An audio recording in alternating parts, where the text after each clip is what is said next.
Hello friends, NPS study centre में आपका स्वागत है। आज हम एक नए सेशन के साथ जुड़ रहे हैं जिसमें यूरोपीय कंपनी को देखेंगे। दोस्त, सेशन स्टार्ट करने से पहले जो भी कैंडिडेट हमारे चैनल से जुड़े हुए हैं उनको बता देते हैं कि हमारे चैनल पर साइंस का भी पोर्शन चलाया जा रहा है। इसमें आपको हम बताए थे कि जिस भी पेपर में या जिस भी एग्जाम में अगर साइंस का वेटेज है तो यहाँ से थ्योरी आप क्लियर कर सकते हैं। और अभी लाइट चैप्टर किए हैं जो एनसीईआरटी के बेस से चला रहे हैं। तो चलिए, आज का सेशन है जो हिस्ट्री में हम देखेंगे। और आपको पता भी है कि हिस्ट्री का अगर बात करिएगा तो हिस्ट्री में सबसे ज्यादा जो प्रश्न बनता है वो मॉडर्न से बनता है। अब मॉडर्न ही स्टार्ट किए हैं और हम टॉपिक वाइज देखेंगे। आज का टॉपिक जो हम उठाए हैं यूरोपीय कंपनी का आगमन। भारत में यूरोपीय कंपनी का आगमन किस तरीका से होता है उसके बारे में हम जिक्र करेंगे, जिसमें कुछ यहाँ लिखा भी हुआ है, वो हम बाद में समझाएंगे। पहले आपको हम कंसेप्ट सिखाते हैं कि इसमें यूरोपीय कंपनी का या व्यापार का भारत में आगमन हुआ क्यों। देखते हैं। अगर हम बात करते हैं तो यहाँ अगर देखेंगे तो ये है यूरोप। अगर बात करिएगा तो ये है यूरोप और ये हुआ भारत। ये हुआ भारत, ठीक है। ये हुआ यूरोप और ये हुआ भारत, समझिए। अब यूरोप और भारत में अगर व्यापार का अगर बात करिएगा तो यूरोप और भारत के साथ व्यापार जो था वो स्थल मार्ग से चल रहा था। एक बराबर स्थल मार्ग से व्यापार जब चल रहा था तो इसमें कुछ अवरोध आया और जिसके कारण भारत में समुद्री मार्ग की खोज हुआ। अब समुद्री मार्ग की खोज से पहले हम पढ़ते हैं कि 1453 का अगर बात करेगा तो यूरोप में 1453 में ये स्थल जो मार्ग था इसमें अवरुद्ध आ गया। और इसी के कारण अब पुर्तगाल के पास था जब भारत से व्यापार करना है तो समुद्री मार्ग की खोज करना। अब समुद्री मार्ग की खोज करने से पहले अगर यूरोप से बात करिएगा तो कोलंबस ने समुद्री मार्ग की भारत की खोज के लिए निकला था, लेकिन कोलंबस ने भारत न पहुंचा और कहां पहुंच गया तो अमेरिका पहुंच गया। तो प्रश्न ये भी बनता है कि कोलंबस ने किसका खोज किया था। कोलंबस ने,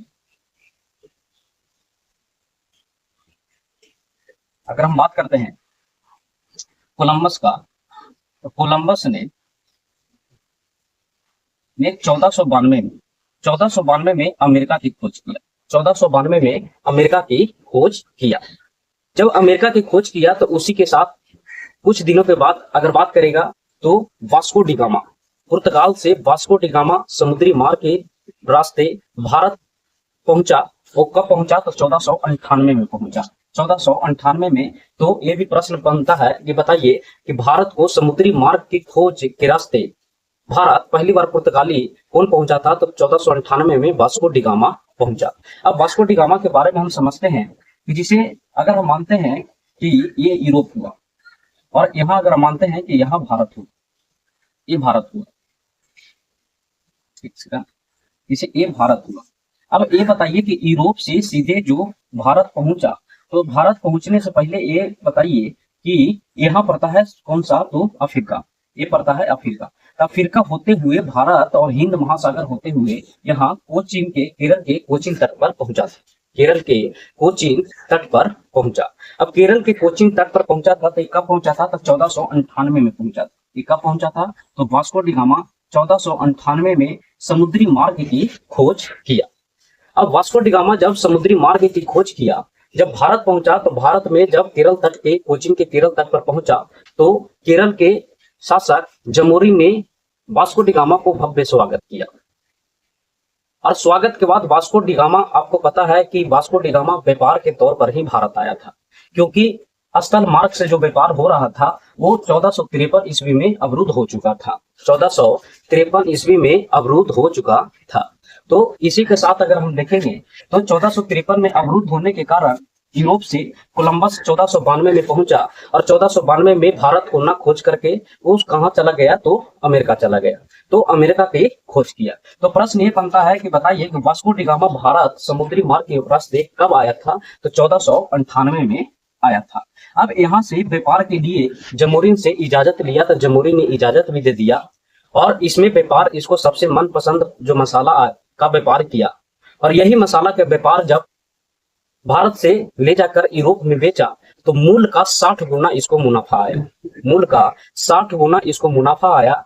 और यही कारण है कि पुर्तगाल की मार्केट में आग की तरफ फैल गया।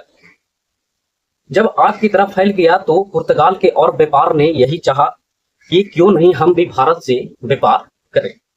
अब भारत से व्यापार करने के लिए पहले यूरोप का ईस्ट इंडिया कंपनी, यूरोप के ईस्ट इंडिया कंपनी से जो भी व्यापार जुड़ा हुआ था वो सारा भारत पहुंचा, सारा भारत व्यापार के लिए पहुंचा। और इसी तरीका से बराबर व्यापार चलते रहा।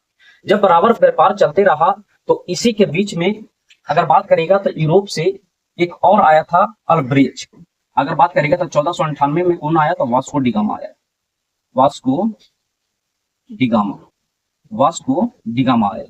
अब ये बताइए कि यूरोप से एक और आया था अल्ब्रेज कैब्राल, अल्ब्रेज कैब्राल आया था, अल्ब्रेज कैब्राल लिख लीजिएगा, अल्ब्रेज कैब्राल है। अल्ब्रेज कैब्राल कब आया? तो 1500 ईस्वी में आया था। अल्ब्रेज कैब्राल कब आया था? तो 1500 ईस्वी में आया था। और ये भी यहाँ व्यापार के तौर पर ही आया था, लेकिन इसको अच्छा खासा नहीं जमा यहाँ से के शासक से, क्योंकि शासक से परमिशन बिना लिए हुए व्यापार करने का कोशिश किया, लेकिन इसको जो वहां के शासक से अच्छा नहीं जमा, इसलिए कुछ दिनों के बाद अल्ब्रेज कैब्राल फिर कहाँ पहुंच गया? तो यूरोप पहुंच गया। तो यहाँ से हम पॉइंट क्या बताएं? तो पॉइंट जो बताए हैं कि यूरोप और भारत के बीच का अगर बात करेगा तो यूरोप और भारत के बीच में 1453 में स्थल अवरुद्ध होने के कारण भारत और यूरोप के बीच में व्यापारियों का मार्ग का, समुद्री मार्ग का पता लगाने के लिए सबसे पहले निकला था कोलंबस, लेकिन कोलंबस भारत न पहुंच के अमेरिका पहुंच गया। ठीक है। दूसरी पॉइंट लिखिएगा कि यूरोप से अगर बात करते हैं तो दूसरा यात्री आया वास्को डिगामा, और वास्को डिगामा समुद्री मार्ग के माध्यम से ही भारत पहुंचा। अब समुद्री मार्ग से भारत पहुंचा तो ये बताइए कि यहाँ समुद्री मार्ग से केरल के कोचीन तट पर स्वागत किसने किया था? तो याद रखिएगा कि कोचीन के या केरल के शासक जमोरी ने वास्को डिगामा को स्वागत किया, जमोरी ने वास्को डिगामा को स्वागत किया। अब इसकी आगे समझिएगा।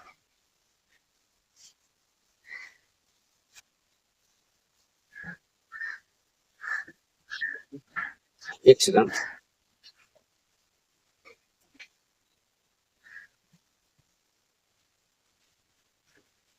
इसके आगे समझिएगा। अगर हम बात करते हैं कि ये है यूरोप और ये है भारत, ये है यूरोप और ये है भारत। हाँ, समझिएगा। भारत में मुगल वंश के शासन चल रहा था। अब समझिएगा, पुर्तगाल ने मुगल वंश के नींव रखने से पहले ही भारत में पहुंच चुका था। आपको भी पता है कि मुगल वंश की अगर स्थापना का अगर बात करोगे तो मुगल वंश 1526 ईस्वी में मुगल वंश की स्थापना हुआ था। लेकिन ये पता है कि मुगल वंश की स्थापना से पहले यूरोप ने भारत में 1498 में ही एंट्री मार चुका था, 1498 में ही एंट्री मार चुका था। और 1498 के बाद अल्ब्रेज कैब्राल भी 1500 ईस्वी में आया था। अब इस हिसाब से व्यापारिक कंपनी बहुत बारीकी तरीका से चल रहा था। तो यूरोप के सरकार ने या वहां के राजशाही चलता था, उसने ईस्ट इंडिया कंपनी को, मतलब पुर्तगाल ईस्ट इंडिया कंपनी की स्थापना किया और पुर्तगाल ईस्ट इंडिया कंपनी के माध्यम से व्यापार करना शुरू कर दिया। पुर्तगाल ईस्ट इंडिया कंपनी के माध्यम से व्यापार करना शुरू कर दिया। अब व्यापार करना शुरू कर दिया तो इसी के बीच का अगर बात करिएगा तो यूरोप में अगर भौगोलिक की खोज चल रहा था, जो 1453 के बाद अवरुद्ध हुआ, 1453 के बाद अवरुद्ध हुआ। अब वहां के सरकार पुर्तगाल ईस्ट इंडिया कंपनी ने वाइसराय भेजना शुरू कर दिया, क्योंकि एक पुर्तगाल ईस्ट इंडिया कंपनी की जब स्थापना हुआ तो पुर्तगाल ईस्ट इंडिया कंपनी की स्थापना के बाद वाइसराय भेजना शुरू कर दिया। तो पहले हम इसका स्थापना देखते हैं। तो स्थापना भी हम यहाँ लिखे हुए है कि यूरोपीय कंपनी की स्थापना कब कब हुआ था। तो पुर्तगाली ईस्ट इंडिया कंपनी का स्थापना का अगर बात करेगा तो 1498 में हुआ था। पुर्तगाली ईस्ट इंडिया कंपनी की स्थापना 1498 में हुआ। अगर अंग्रेज ईस्ट इंडिया कंपनी का अगर बात करेगा तो 1600 में हुआ। डच ईस्ट इंडिया कंपनी का बात करेगा तो 1602 में हुआ। और फ्रांसीसी ईस्ट इंडिया कंपनी का बात करेगा तो 1664 में हुआ। लेकिन कंपनी का या फैक्ट्री का खोलने का क्रम का अगर याद करिएगा तो यहाँ देखिएगा कि पुर्तगाली ने 1503 ईस्वी में कोचीन में अपना फैक्ट्री लगाया था। कोचीन में अपना फैक्ट्री लगाया था। और इसके बाद डच ने 1605 में मछलीपट्टनम में लगाया था। तो जब हम डच के बारे में पढ़ेंगे तो वहां भी हम जिक्र करेंगे। फिर अंग्रेज ने 1611 में मछलीपट्टनम में लगाया और फ्रांसीसी ने 1668 में सूरत में लगाया। अब यूरोपीय कंपनी का प्रथम फैक्ट्री कारखाने के बारे में हम जिक्र करने से पहले आपको हम बताते हैं कि पुर्तगाली ईस्ट इंडिया कंपनी जब 1498 में स्थापना हुआ तो अपना पहला फैक्ट्री जो खोला वो कोचीन में खोला। कहाँ खोला?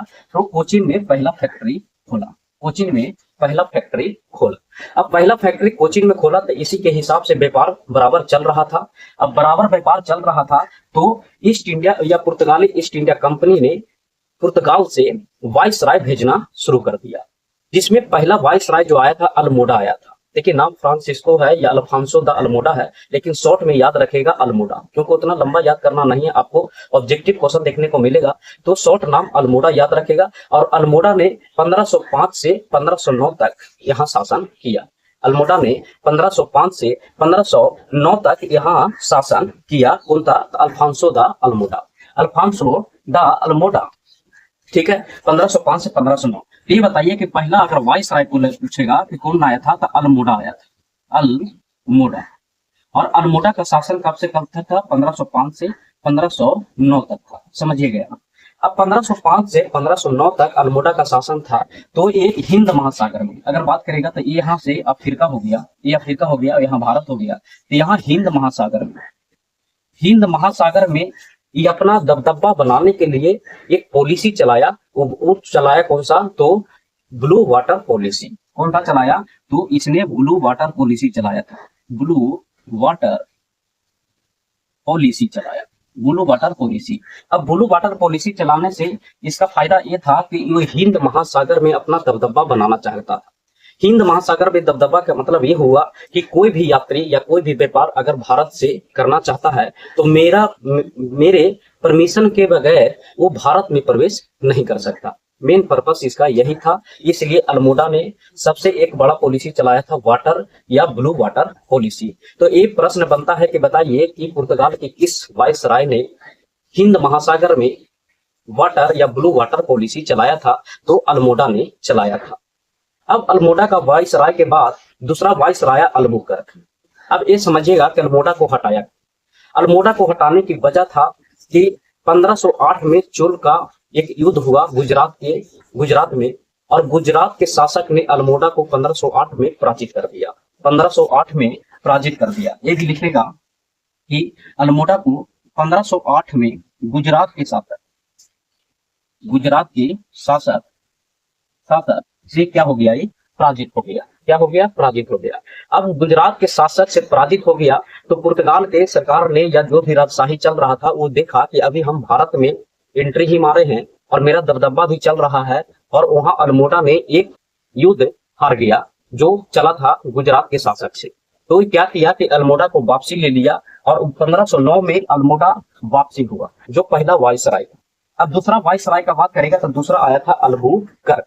तो यहां से हम साफ करते हैं, साफ करके अल्बुकर्क के बारे में हम बताते हैं कि दूसरा वाइसराय जो आया था अल्बुकर्क आया। अब अल्बुकर्क के बारे में देखिएगा। अगर दूसरा वाइसराय अल्बुकर्क के बारे में हम बात करते हैं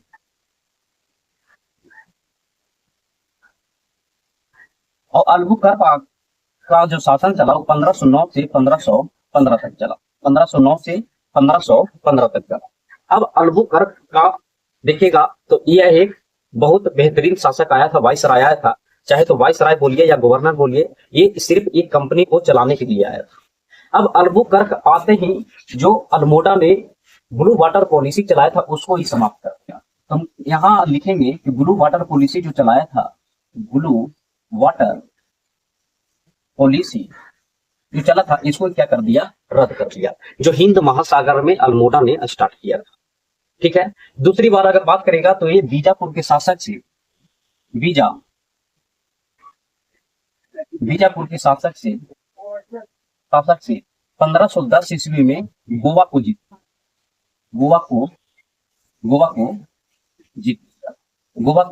लिया। क्या हम बताएं?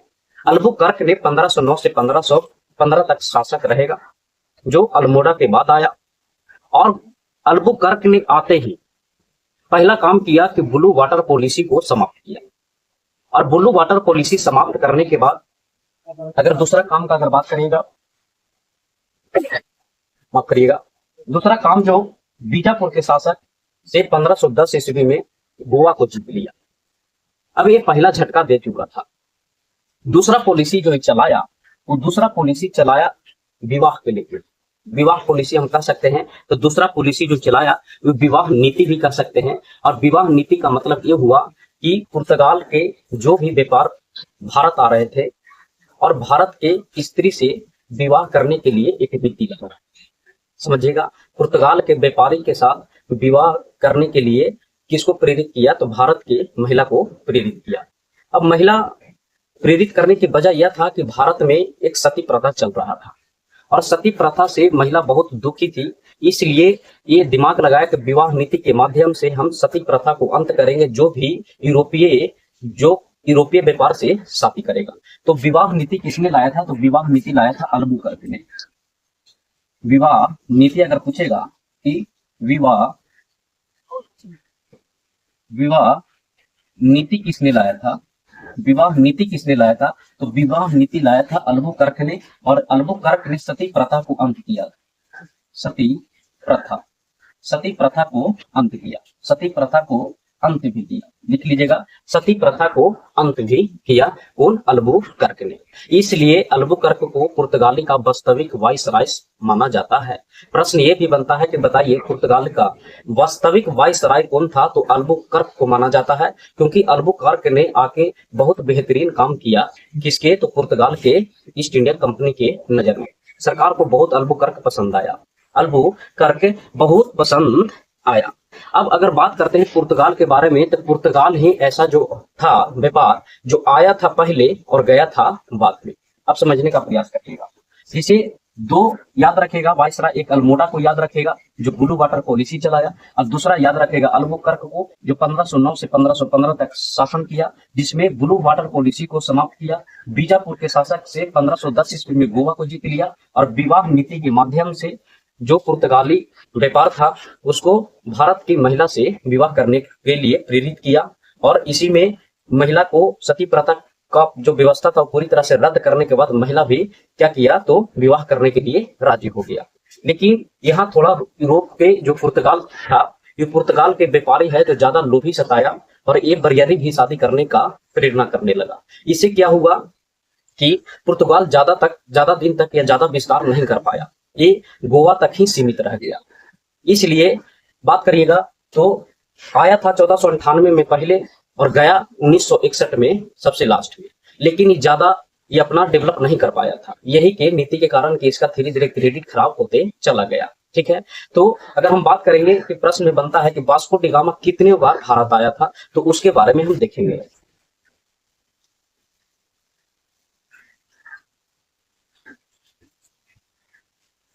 अगर हम वास्को डी गामा का अगर बात करते हैं तो वास्को डी गामा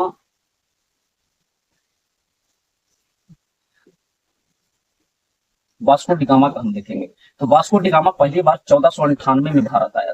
पहली बार 1498 में भारत आया। दूसरी बार का अगर बात करेगा तो दूसरी बार आया था 1502 ईस्वी में। 1502 ईस्वी में आप भारत आया। और तीसरा बार लास्ट आया 1524 ईस्वी। 1524 ईस्वी में तीसरा बार। तब पूछा जाता है प्रश्न में कि वास्को डी गामा भारत की यात्रा कितनी बार किया था? तो 3 बार किया था। कितने बार? तो 3 बार किया था, समझिएगा। दूसरा पॉइंट अल्ब्रेच कैब्राल के बारे में पूछता है। अल्ब्रेच कैब्राल के बारे में भी हम बताए थे कि अल्ब्रेच कैब्राल अगर भारत का अगर पूछेगा कि भारत कब आया था, कि भारत आया था 1500 ईस्वी में। 1500 ईस्वी में। लेकिन एक और ही काम किया था, ब्राजील की खोज किया। ये भी लिख लीजिएगा, ब्राजील की खोज किया। ब्राजील का खोज भी किया था कौन? तो अल्ब्रेच कैब्राल ने ब्राजील की भी खोज किया था। ये था पुर्तगाल के बारे में। आपको हम बताए हैं कि पुर्तगाल ईस्ट इंडिया कंपनी की अगर बात करेगा तो स्थापना के बारे में, तो स्थापना जो हुआ था वो 1498 में हुआ था। अगर कंपनी का बात करेगा तो पुर्तगाली 1503 ईस्वी में कोचीन में अपना कंपनी खोला।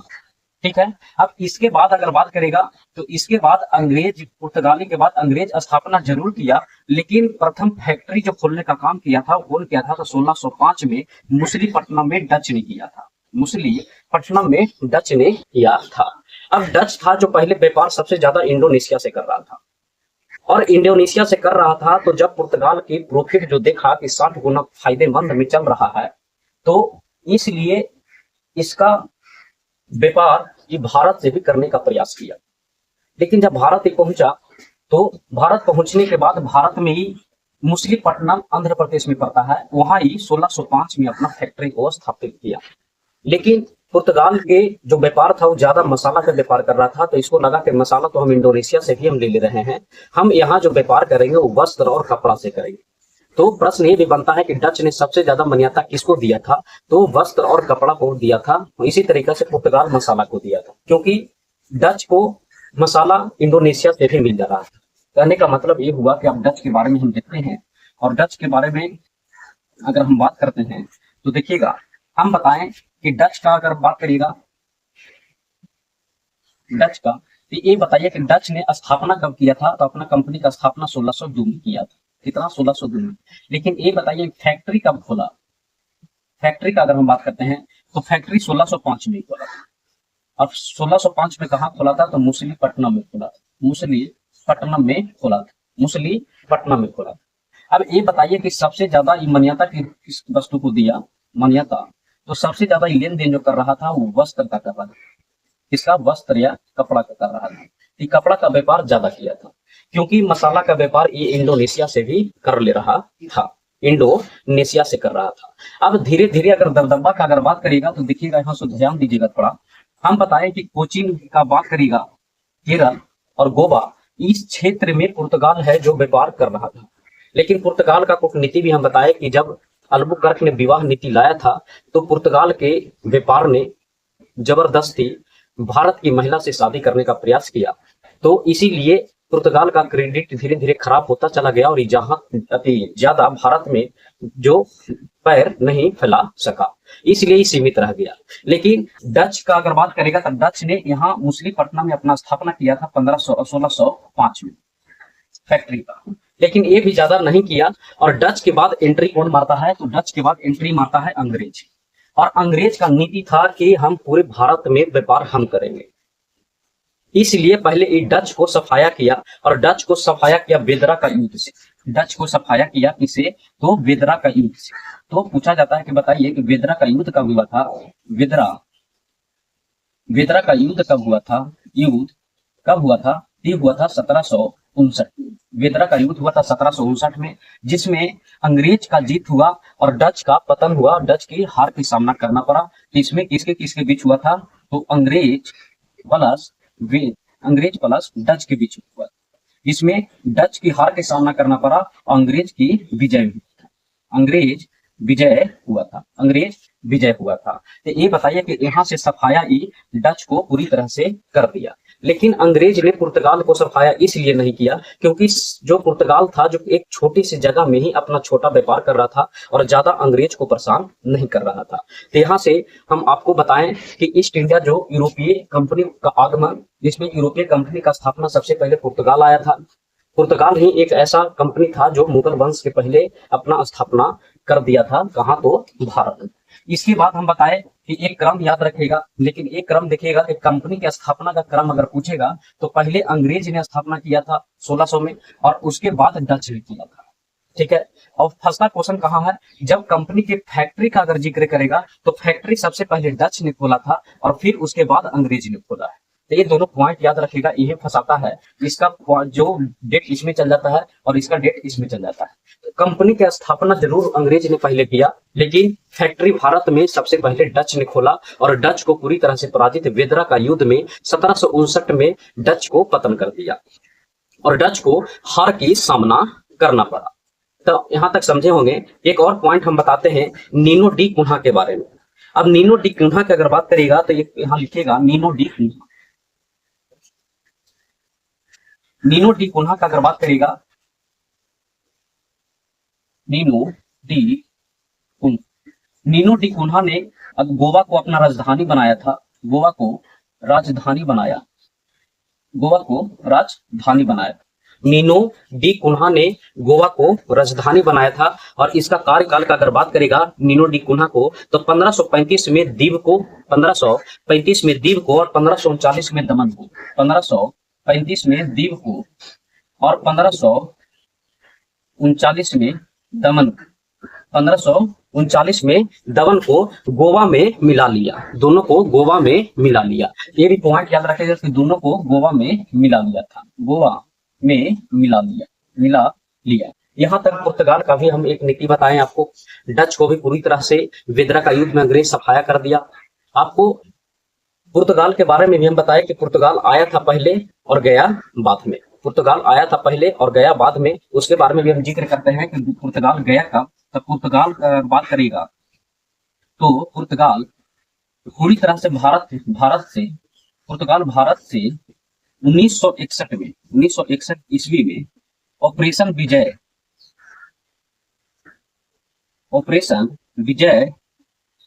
के माध्यम